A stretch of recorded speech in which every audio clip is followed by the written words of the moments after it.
నమస్కారం అండి. నా పేరు doctor Sambasivarao Peteti, Sri Harsha Ayurvedic Hospital, Kothapeta, Hyderabad. ఆయుర్వేదం భగవత్ ప్రసాదం కార్యక్రమానికి స్వాగతం. మనము నిత్యం చాలా విషయాలు మనం ఈ యూట్యూబ్ ద్వారా మీకు అందరికీ అందిస్తున్నందుకు చాలా ఆనందంగా ఉంది.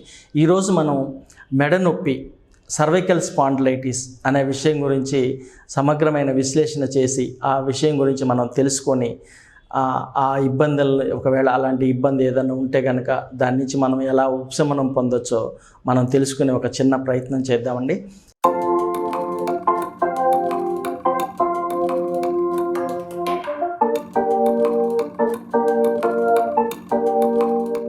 సర్వైకల్ స్పాండిలైటిస్, మెడ నొప్పి, దీన్ని ఆయుర్వేదంలో అపబాహుకము అని కూడా అంటారనమాట. ఏం జరుగుతుందంటే, మన మెడ దగ్గర ఉండే వెన్నుపూసల్లో 7 వెన్నుపూసలు ఉంటాయి.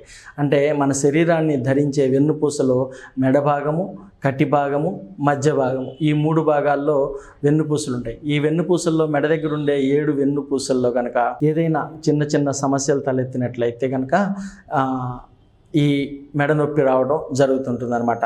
ఆ మెడ దగ్గర ఉండే కండరాలు బలహీనం అయిపోవటం కానీ, ఆ వెన్నుపూసల్లో ఏదైనా సమస్య కానీ, వెన్నుపూసల మధ్యన ఉండే డిస్క్ ఏదైనా కదిలిపోవటం వల్ల కానీ, ఆ డిస్క్ బల్జి రావటం కానీ, డిస్క్ హెర్నియేషన్ రావటం కానీ, ఇలాంటి కారణాల వల్ల మనకి ఈ సర్వైకల్ స్పాండిలైటిస్ వచ్చే అవకాశం ఉంటుందన్నమాట. దీని ఆయుర్వేదంలో అపబాహుకం అని కూడా చెప్పబడుతుంటుంది. ఇది ఎందుకు వస్తుందో తెలుసుకుందాం. ఇవాళ రేపు మనము ఈ వెహికల్ డ్రైవింగ్ చాలా ఎక్కువగా ఉంది.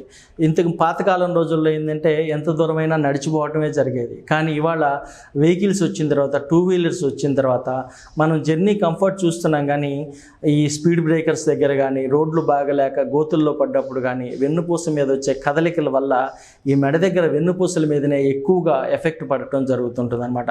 దీని మూలంగా ఆ మెడ దగ్గర వెన్నుపూసలో ఉండే డిస్కులు ఎక్కువగా ఇబ్బంది రావడం జరుగుతుంటుంది. అలాగే లాంగ్ డ్రైవింగ్ చేసేవాళ్ళు కూడా కంటిన్యూస్గా అలాగే చూస్తూ డ్రైవింగ్ చేయటం వల్ల కూడా ఈ మెడ దగ్గర స్ట్రెస్కి స్ట్రెయిన్ అయ్యి మెడ దగ్గర ఉండే కండరాలు పట్టేయటం వల్ల కూడా ఈ మెడ నొప్పి వచ్చే అవకాశం ఉంటుందన్నమాట. అలాగే సాఫ్ట్వేర్ ప్రొఫెషన్స్, వీళ్ళు ఎక్కువసేపు గంటల తరబడి కూర్చోవటము, ముందుకు వంగి కూర్చోవటము, దాంతోపాటు ఎక్కువగా ఒక చేతితోటి మౌస్ ఆపరేట్ చేయటము, ఇలాంటి వాటి వల్ల ఏం జరుగుతుందంటే ఈ మెడ దగ్గర ఉండే కండరాలు బలహీనపడిపోయి మధ్యలో ఉండే ఆ డిస్క్ ఏదైతే వెన్నుపూసల మధ్యలో ఉండే డిస్క్ ఏదైతే ఉందో ఈ డిస్క్ బల్జెస్ రావటం సర్వసాధారణంగా జరుగుతుంటుంది. ఇది చిన్న చిన్నగా ఉన్నప్పుడు ఏమి ఇబ్బంది పెట్టదు. కానీ కొంతకాలం అయిపోయిన తర్వాత, క్రానిక్గా మారిన తర్వాత ఇది చాలా ఇబ్బంది పెట్టే అవకాశం ఉంటుంది. సరే, ఈ సమస్య వస్తే ఎలాంటి లక్షణాలు ఉంటాయో మనం ఇప్పుడు తెలుసుకునే ప్రయత్నం చేద్దాం. ఎక్కువగా తలనొప్పి రావడం జరుగుతుంటుంది. మెడ భాగంలో నొప్పి, తలనొప్పి రావడం ఎక్కువగా జరుగుతుంటుంది అనమాట. అలాగే వామిటింగ్ సెన్సేషన్, విపరీతమైన వామిటింగ్ సెన్సేషన్ ఉంటుంది.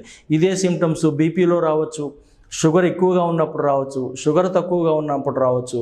ఈ సమస్య ఎందుకు వచ్చిందో తెలియక చాలా కన్ఫ్యూజింగ్ స్టేట్లో ఉండే అవకాశం ఉంటుందన్నమాట. దానివల్ల లేనిపోని భయాలు, అనవసరమైన భయాలు రావటం కూడా జరుగుతుంటుందన్నమాట. అందువల్ల ఈ మెడ నొప్పి, ఈ సర్వైకల్ డిస్క్ ప్రాబ్లం రావటం, సర్వైకల్ స్పాండిలైటిస్ రావటం వల్ల ఈ తలనొప్పి రావటము, వామిటింగ్ సెన్సేషన్ ఉండటము, ఏమి తోచనట్టు, చిరాగ్గా ఉండటము, ఇలాంటి లక్షణాలన్నీ ఉండటం జరుగుతుంటుందన్నమాట. అలాగే పడుకొని లేచినప్పుడు కళ్ళు తిరుగుతూ ఉంటాయి అన్నమాట. సో దీన్ని గిడ్డినెస్ అంటారు. ఈ గిడ్డినెస్ రావటం ఒకటి జరుగుతూ ఉంటుంది. అలాగే కళ్ళు లాగటము, కూర్చొని చాలాసేపు కూర్చున్నప్పుడు తలనొప్పి రావటము, కళ్ళు విపరీతంగా లాగటం జరుగుతుంటుంది అనమాట. సో ఇలాంటి లక్షణాలు ఉంటాయి. అలాగే డిస్క్ బల్జి కనుక బాగా ఎక్కువగా ఉండి ఈ బ్రేకియల్ ప్లెక్సస్, అంటే మన ఈ 2 చేతులకి నెర్వ్ సప్లై చేసే నెర్వ్స్ ఉంటాయి. ఇవన్నీ మనకి బ్రేకియల్ ప్లెక్సస్ నుంచే వస్తాయి. మెడ దగ్గర C5 లెవెల్లో ఉండే బ్రేకియల్ ప్లెక్సస్ నుంచే వస్తాయి. సో ఈ బ్రేకియల్ ప్లెక్సస్ మీద కనుక ఎప్పుడైతే కంప్రెషన్ పడుతుందో అప్పుడు ఈ 2 చేతుల్లో, ఆ కుడి చేయి కానీ ఎడమ చేయి కానీ, ఈ చేతుల్లో నొప్పి రావడం కానీ, చేతులు మంట రావటం కానీ, అలాగే ఈ చేతులు తిమ్మిర్లు రావటం కానీ, చేతులు గ్రిప్పు పోవటం కూడా జరుగుతుంటుంది. అంటే ఏదైనా వస్తువును పట్టుకున్నప్పుడు టప్పును జారిపడిపోతుంటుంది అనమాట. మనకు తెలియకుండానే జారిపడిపోతుంది వస్తువు. ఇది చాలా సివియర్ స్టేట్లో రావటం జరుగుతుంటుంది. ఇలాంటి సమస్యలన్నీ రావటం జరుగుతుంటుంది అనమాట. సో ఈ సమస్యలు వచ్చినప్పుడు మనం దీన్ని స్పాండిలైటిస్, సర్వైకల్ స్పాండిలైటిస్ అని అనుకున్నప్పుడు మనం దీని నుంచి ఉపశమనం పొందడం కోసం మనం ఏం చేయొచ్చు, ఈ వ్యాధి మొదటి దశలోనే ఉన్నప్పుడు కనుక మనం చిన్న చిన్న జాగ్రత్తలు, చిన్న చిన్న ఉపశమనాలు, చిన్న చిన్న గృహ చికిత్సలు కనుక మనం చేసుకున్నట్లయితే ఈ వ్యాధి నుంచి మనం ముదరకుండా, వ్యాధి ఎక్కువ ఇబ్బంది పెట్టకుండా మనం చిన్న చిన్న జాగ్రత్తలు తీసుకోవచ్చు అనమాట. ఇప్పుడు ఎలాంటి జాగ్రత్తలు తీసుకోవచ్చు, ఎలాంటి మనం గృహ చికిత్సలు చేసుకోవచ్చో తెలుసుకునే ప్రయత్నం మనం చేద్దాం. ఇప్పుడు మనం ఒక 5 గ్రాముల సొంటి కషాయాన్ని, సొంటి మనం డ్రై జింజర్ అంటాం దీన్ని, అల్లంని కనుక ఎండబెట్టి మనం పొడి చేస్తే కనుక దాన్ని సొంటి అంటారు. ఎండబెడితే దాన్ని సొంటి అంటాం మనం. ఆ సొంటిని పొడి చేసుకొని మనం దాన్ని కనుక టీ డికాక్షన్ మాదిరిగా ఒక గ్లాసు నీళ్ళల్లో ఒక చెంచా సొంటి పొడి వేసుకొని దాన్ని బాగా ఒక అర గ్లాస్ అయినంత వరకు మరగబెట్టి దాన్ని వడకట్టుకొని ఆ నీళ్ళలో కనుక మనం ఒక 1 స్పూన్ ఆముదం కనుక వేసుకొని మనం ఉదయం సాయంత్రం 2 పూట్ల తీసుకున్నట్లయితే మనకి చాలా వరకు ఈ వ్యాధి నుంచి ఉపశమనం పొందే అవకాశం ఉంటుందన్నమాట. అలాగే పిప్పళ్ళని కనుక మనం దూరగా వేయించుకొని నెయ్యి వేసి వేయించి ఒక అర చెంచా పిప్పళ్ళని మనం వేడి నీళ్ళల్లో వేసుకొని దానికి కనుక కొంచెం ఒక 1/4 స్పూను తేనె కలుపుకొని కనుక కొంచెం నెయ్యి కలుపుకొని కనుక మనం తీసుకున్నట్లయితే దీని నుంచి మనం ఉపశమనం పొందే అవకాశం ఉంటుంది.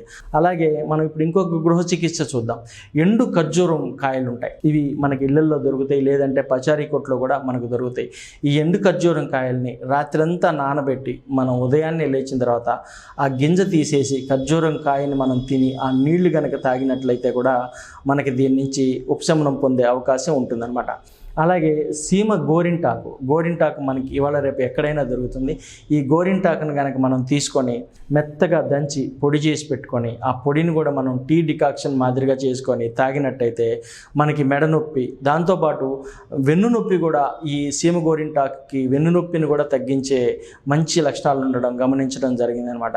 సో మెడ నొప్పి ఉన్న, నడుము నొప్పి ఉన్న ఈ 2 నొప్పులకు కూడా ఈ సీమ గోరింటాకు కషాయము బాగా పనిచేస్తుంటుంది అనమాట. అలాగే మనకి మంచి నువ్వుల నూనె కనుక, నల్ల నువ్వుల నూనె గానుగ దగ్గర ఆడించింది, బయట షాప్లో రీఫైండ్ ఆయిల్స్ కాకుండా గానుగ దగ్గర ఆడించిన నువ్వుల నూనె కనుక దొరికినట్లయితే మనం ఆ నువ్వుల నూనె రోజు కొంచెం గోరువెచ్చగా వేడి చేసుకొని ఇటు ముక్కులో ఒక 2 చుక్కలు, ఆ పక్క ముక్కు రంధ్రంలో 2 చుక్కలు ఇట్లా కనుక రెగ్యులర్గా కనుక మనం వేసుకొని ఒక మంచం మీద రిలాక్స్డ్గా పడుకొని తల వెనక్కి పెట్టుకొని ముక్కులో ఒక 2 డ్రాప్స్ వేసుకొని, కుడి ముక్కులో 2 డ్రాప్స్ వేసుకొని ఎడమ ముక్కును మూసి బాగా గట్టిగా పీల్చి, అలాగే మళ్ళీ ఎడమ ముక్కులో ఒక 2 డ్రాప్స్ వేసుకొని కుడి ముక్కును మూసి బాగా గట్టిగా పీల్చుకొని అట్లా ఒక 10 నిమిషాలు పడుకొని రిలాక్స్డ్గా ఉంటే అట్లా రెగ్యులర్గా చేయటం మూలంగా మనకి దీని నుంచి ఈ మెడ నొప్పి నుంచి ఆ కండరాలన్నీ రిలాక్స్ అయ్యి మనకి ఉపశమనం దొరికే అవకాశం ఉంటుందన్నమాట. అలాగే ఇప్పుడు మనం ఇంటర్నల్గా యూస్ చేసుకునే మెడిసిన్స్ చూసుకున్నాం,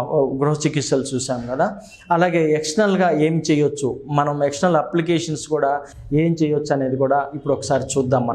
మనకి మిరియాలు దొరుకుతాయి, నల్ల మిరియాలు అంటారు. అలా కాకుండా నల్ల మిరియాలని కనుక మనం బాగా నానబెట్టి వాటిపైన ఎండబెట్టిన తర్వాత వాటిపైన పొట్టు తీసేస్తే దాన్నే మనం తెల్ల మిరియాలు అంటారు. అంటే నల్ల మిరియాలకు ఉన్నంత ఘాటు ఆ తొక్కతోటి పోయి ఘాటు తగ్గిపోతుంది అనమాట.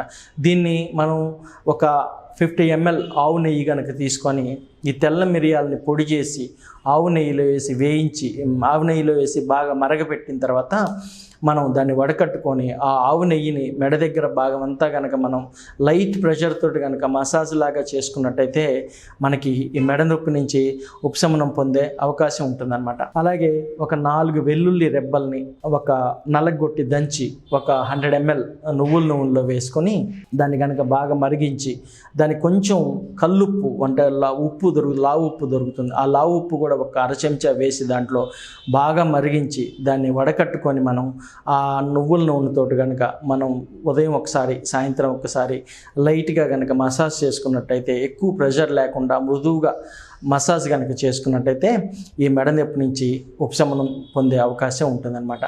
చూశారు కదా, ఈ మెడ నొప్పికి సంబంధించిన విషయాలు. మీకు ఈ విషయం మీద ఏదైనా సందేహాలు కానీ సలహాలు కానీ కావాల్సి వచ్చినప్పుడు కింద తెలియజేసిన మా నెంబర్లకి మీరు ఎప్పుడైనా సంప్రదించవచ్చు. నమస్కారం అండి.